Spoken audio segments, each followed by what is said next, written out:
Bonanza was getting older. Laugh-In was starting to get a little older, although still very much alive. And I called Jack Webb and said, we're looking for an early evening show. And I remembered from my syndication background that there was a very successful show called Rescue 8.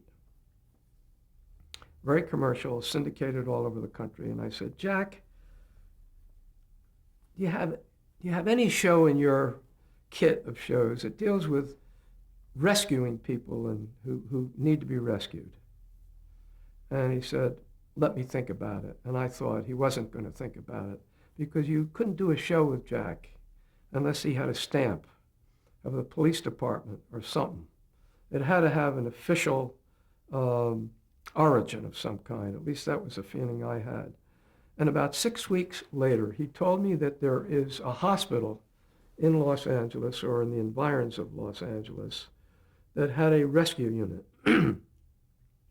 where when people were very sick, or had a heart attack or an accident, they would send this emergency truck out,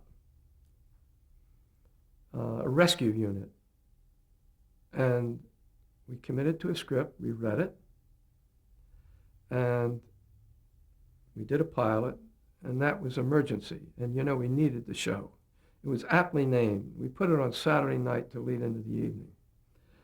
Interestingly enough, that show had an impact in that I am told that it helped foster the organization of such units for hospitals around the country.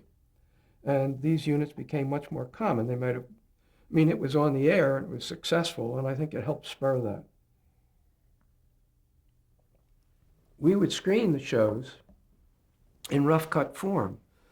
And once outside the guys from the emergency unit of the hospital would come to see the rough cut to approve it, to make sure it was technically accurate.